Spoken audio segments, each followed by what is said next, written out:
ladies and gentlemen, and welcome to a new Warframe guide. Today, we're going to be learning the man, the myth, the legend himself, Harrow. It's been a long time coming, and this is one of the last Eidolon frames that I will be covering. Although we will be remaking some of the other guides, like the Octavia guide, in the near future, because, well, let's face it, my guides have become much more informative and much more professional over the last few months. I use the word professional very lightly, but you get the idea. I mean, I'd like to think they're somewhat more professional. So with that, we're going to be delving into the world of Harrow, what he does, what he's good for, and a beginner's perspective on him. Keeping in mind, as a disclaimer, that these guides are very much subject to change. If there's a nerf, a buff, or a change that changes the way he plays, then we will subsequently make a new guide to tailor to that. Mr. Harrow is a very interesting frame indeed. Ever since he was introduced back in the Chains of Harrow questline some 2 odd years ago, he has become a staple of a lot of the core team compositions within Warframe. For the sheer amazing utility he brings to the table, and now for this sheer sake of an introductory guide, I'll only be covering the Eidolon builds and the general playstyle builds later down the line. But keep in mind that although his function is quite linear, there are a multitude of ways of playing him. And some of these gimmicks will focus on cheesing with fire rate, some of them will focus on allowing your team to become unstoppable killing machines that can't be affected by status by using his 4, but they all revolve around the same linear type of playstyle. So we're going to go over the simplicity side of things first, and maybe dabble in some of the deeper elements, but without making things too incomprehensible for newer players. Because Harrow has a little bit of complexity on the initial outset, but it's very easy to get into once you get past the initial way he plays. Because he's not really much of a damage frame with his abilities, but he has a lot of utility, which is where it can get a little bit confusing. When entering a mission, your objective as a Harrow isn't really to deal damage. Instead, you'll be aiding your team with holding down locations through a bit of your crowd control using your 1, and buffing your team with their menagerie of different buffs. Looking to time these buffs up will be the difference between someone who just picked up Harrow for the sake of it and someone who knows what they're doing. And the hardest part of getting good at Harrow for general use is knowing and understanding the best times to use these abilities, as some of them will have a long wind up or leave you unable to attack for a certain amount of time. And the last thing you want is a dead Harrow, because then he can't buff your team. And what's the point of being a Harrow if you can't buff? The answer? Not a lot. However, for long slog missions, Harrow's sustain and team preservation is almost unmatched. In this guide, though, I will be particularly going through and covering general play and the builds you'll need for Eidolons, as well as also for the general play side. I personally, if I do use Harrow, will adore using him on missions such as excavation, defense, mobile defense, all that sort of thing. Because the way Harrow tends to function is he makes much better use of team play when your team are in and around your location. So when you're actively defending an area or you have a mission that keeps your team close, you can make much more use of Harrow's abilities, because if your team is spreading out, then all it takes is one person to be 5 meters too far away, and all of a sudden you've only buffed one person in your team, and they're wondering why the hell you aren't doing good as a Harrow. There is also some complexity, as with most frames they gain benefits from direct modding for range. Harrow, in the most instance with most of his buffs, will have to be looking at affinity range to get any further range benefit from his abilities. However, that is something that will be left for the abilities explained later. Now, Harrow fundamentally has the ability of buffing for crit, giving team energy regeneration, and also giving fire rate and attack speed buffs, and also reload rate buffs, which is extremely useful. I can name very few frames in the game that have as many buffs as this, other than maybe Oberon, possibly even looking at Octavia, but he falls into that sort of category where his buff potential is insane, and a good Harrow is amazing for almost any composition, even if it is outside of those defensive type missions. Obtaining Harrow is not quite as easy as you would normally expect for a normal frame. Whereas with most frames you get their blueprint from the marketplace, then you farm their pieces from an assassination mission, Harrow has quite notably become renowned for being an absolute pain in the ass to get. His blueprint is obtained from completing the Harrow questline, as mentioned earlier. However, the rest of him is rather obnoxious to get in, to say the least. The chassis is probably the easiest part to get, as it drops void fissure enemies by doing the regular fissure missions with a 3% drop chance. The Neuroptics comes from Rotation C in Kuva spy missions on Plago in the Kuva Fortress with an 11.28% drop chance. The systems, and this is probably where most people will lose their mind, comes from defection, rotation C, and B. The rotation B has a distinctly lower drop chance, however rotation C will still have a higher drop chance at about 8%. For anyone that's ever done defection, you all know that these missions are worse than watching paint dry, so you might be having to do this a fair few times to get all your components, and you might have to tear your hair out a little bit to get all the defections done to hope it drops. I'm glad because there was a point where rotation C was the only rotation it would drop off, and they only recently have added it to rotation B, which is nice, but it doesn't change the fact that defection is worse than watching two elderly gentlemen try and race across a road at the same time. I wish this was easier. Thankfully, I don't need to farm this anymore, so it's down to you guys to have to farm this yourself now. Moving on to the abilities and starting with the passive. The passive for Harrow is very simple. It's called Conviction and allows Harrow to obtain 200% overshield as opposed to the normal 100% frames would get. Harrow is then able to stack his shields up to 2,400 at max. You can then use your abilities to help boost this up, and this will sort of work synergistically with your other abilities down the line. So for example, we use this to gain some shields. You'll notice that our shields will keep stacking up and up and up until we get to that about 2,400 mark. You can then push this even further by modding initially with some extra shield mods to boost that even further. This passive is quite nice for that extra little bit of survivability, and it's quite nice to keep you going where other frames would then lack on those. We kind of already teased this with the passive, but the first ability you're going to be using with Harrow is called Condemned. Harrow sends a spectre ghost thingy forwards that travels along the ground for 20 meters. As the ghost thingy travels, it emits a growing wave of energy that completely immobilizes enemies in chains. You're going to see a bit of a theme here with BDSM a little bit, I'd imagine. For 6 seconds. Each enemy in chain restores 150 shield points to Harrow, which can accumulate into overshields, making use of your passive, as we already showed. The shields restored per target is affected by ability strength, so the more ability strength you have, the bigger amount of shields you will generate per enemy shielded, or chained even. Wave distance and size are affected by ability range. The duration is affected by ability duration. Using this to help boost overshields further and keep yourself healthy, although the potency of this CC isn't going to be great in the first place, as say a Rhino, it is still pretty good for holding down locations and that little bit of self-sustain too, which is super useful. So say for example you're going into a mission and you've just accidentally wandered into a barrage of grenade bombards and you've taken that little bit of bit too much damage and you wanted that survivability, you'll pop your one, you'll put the enemy in chains, and you get healed for it. I believe this is how a sadist masochist relationship works, isn't it? They get pain, you get health. And what's even better is whilst they are enchained, that then gives you the opportunity of headshotting them, which will give you benefits to your abilities and augments later down the line. Penance is Harrow's 2. Ever wanted to become a masochist? Well, this, like every other ability Harrow has apparently, is for you. Harrow quite literally whips himself, I kid you not, like so, and sacrifices all of his shields and overshields to gain a 35% ranged and melee weapon fire rate and a 70% reload speed.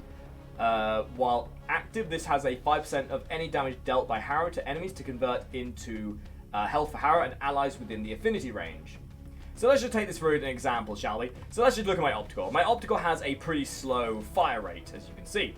But the second we activate R2, all of a sudden this fire rate suddenly shoots up quite tremendously, allowing you to deal much more DPS and make much more use of slower firing weapons.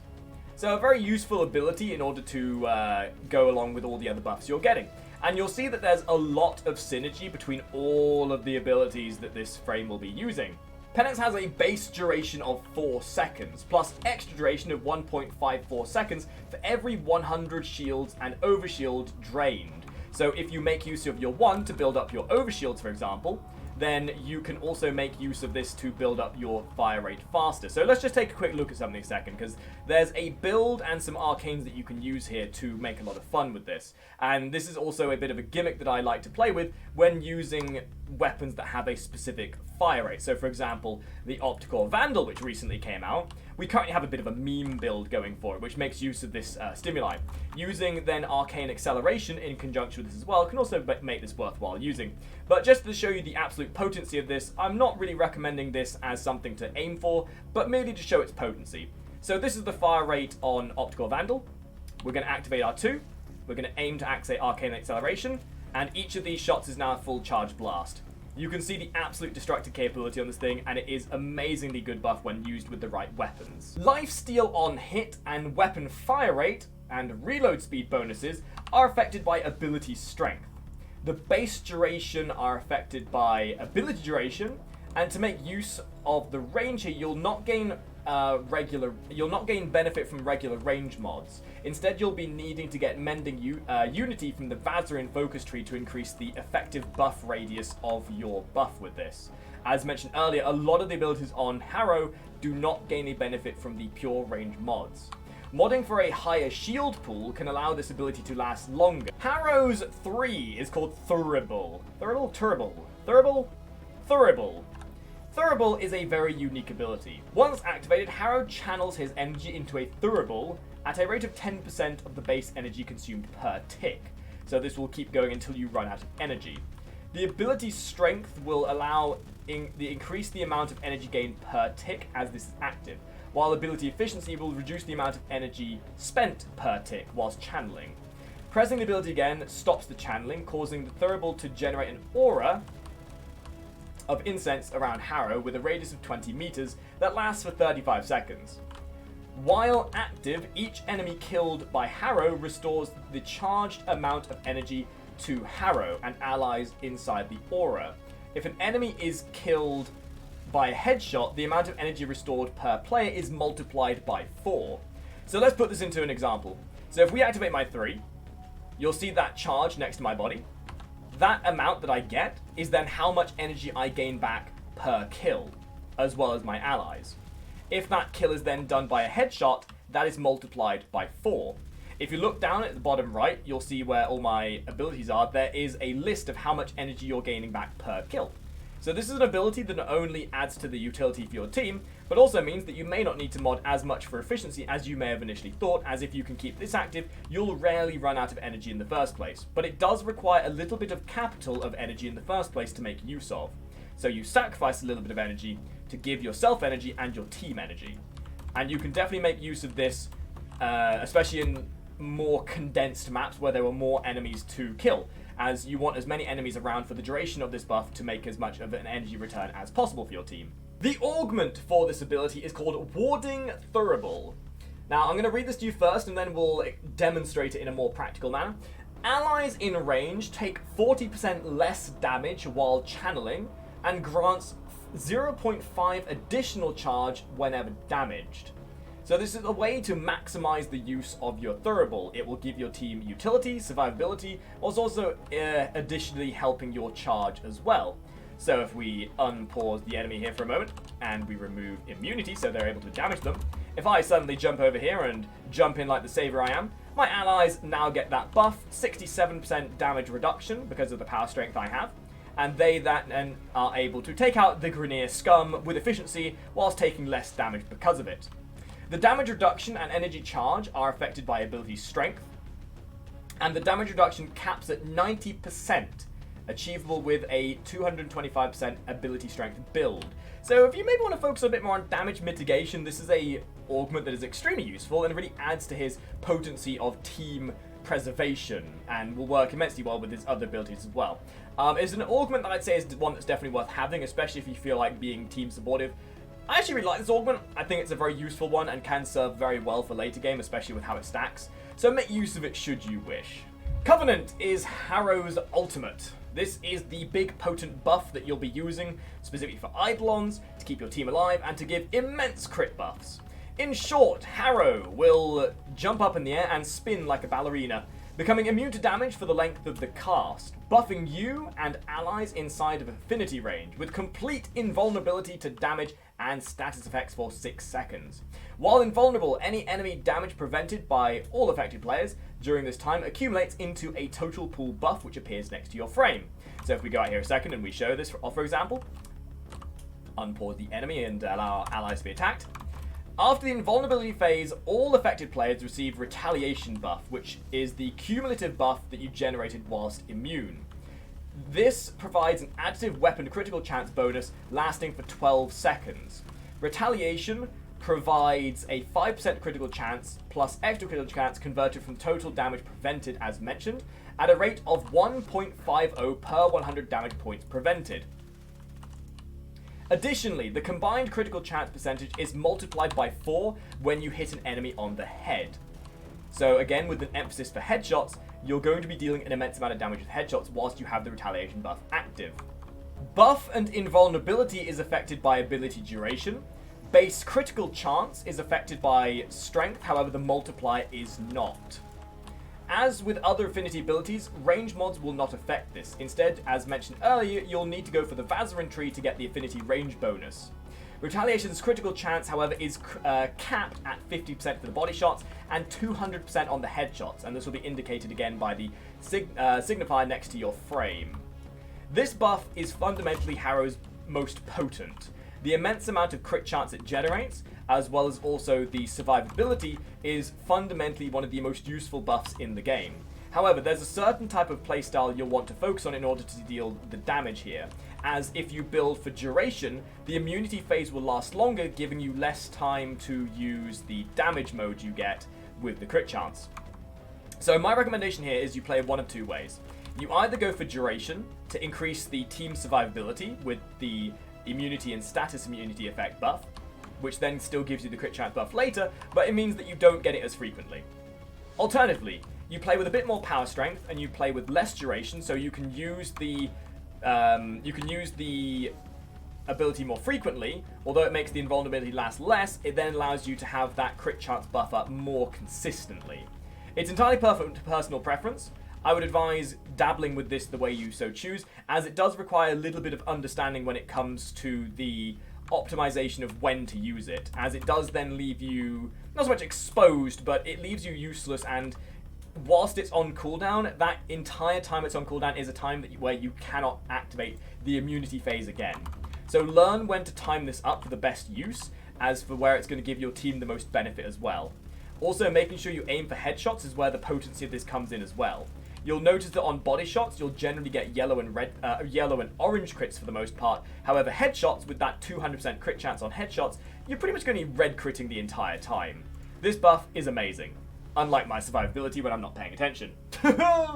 The augment for Covenant is called Lasting Covenant, and this is an amazing augment to use in conjunction with this ability if you intend on using it a lot.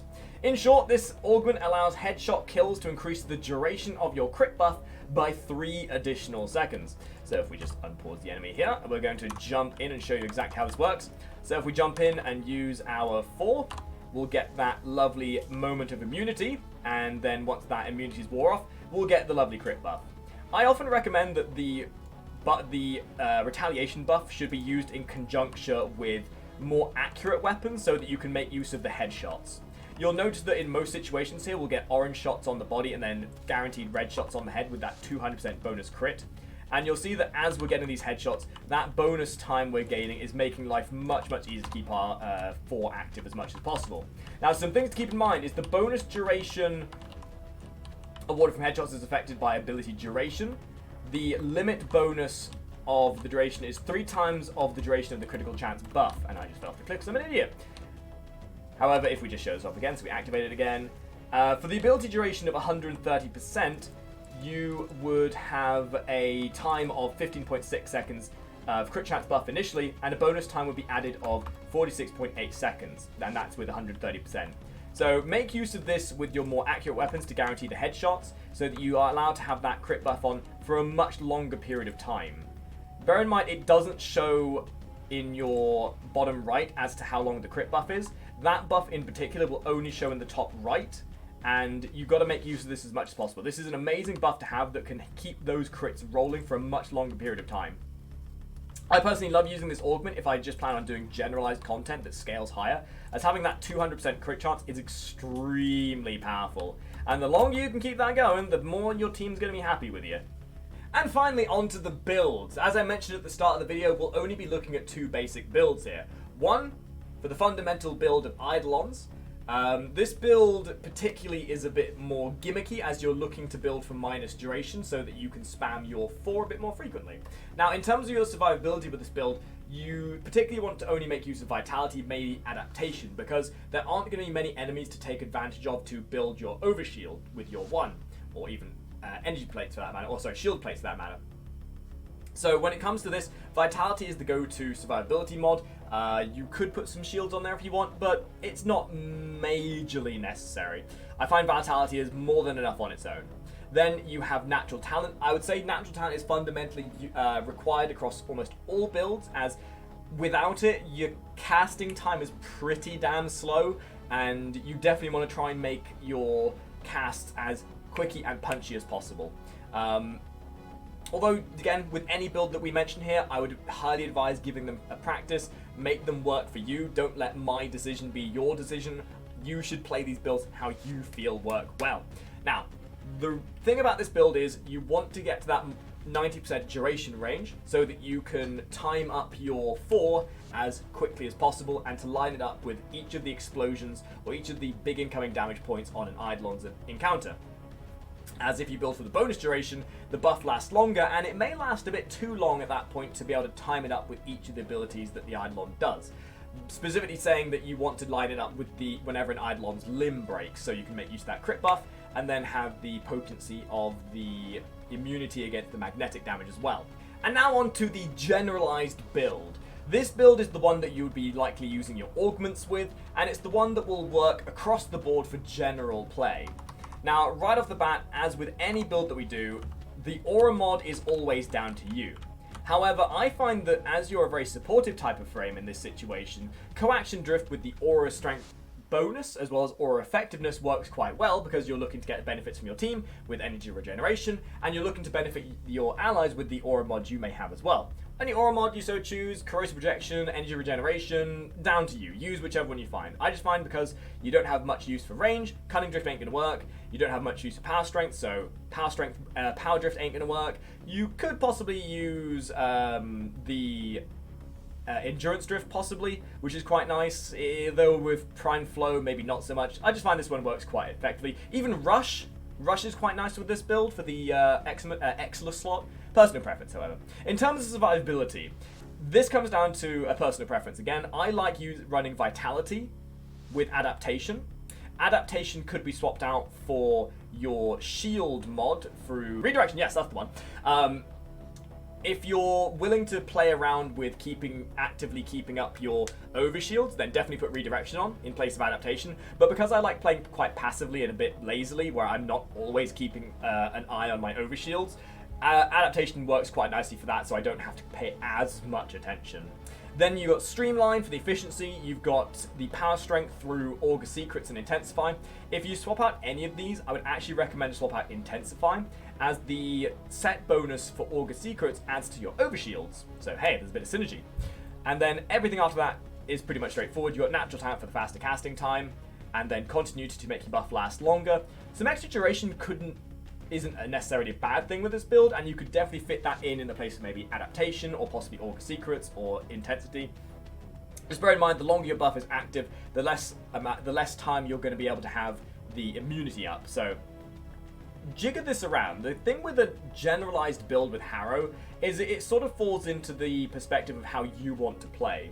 So if you want to be buffing more frequently, or if you want to be keeping your team buffed more consistently, then you'd build more duration. If you want to be keeping your team alive more consistently, then you'll take away a bit of duration and you might add a bit more power strength or maybe a bit more survivability for yourself.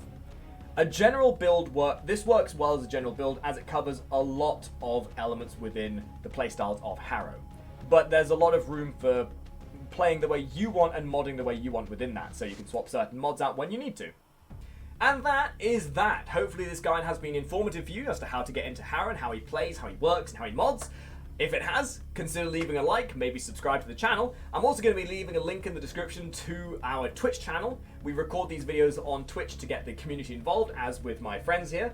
We allow you guys to give your suggestions, allow you to shape these videos to how they go. So these videos are as much for you and made by you as they are made and for me, if that makes sense. And with that, we'd love to see you there as well. We do games with followers, we do giveaways every stream as a way to grow community. I'll also leave a link to my Twitter where I'll leave updates to when I'm uploading videos, memes, and all that kind of jazz. And if you do like the content, then it'd be great to see you there as well. So thank you very much for watching, guys, and I'll see all of you top hatters in the next video. Ta-ra!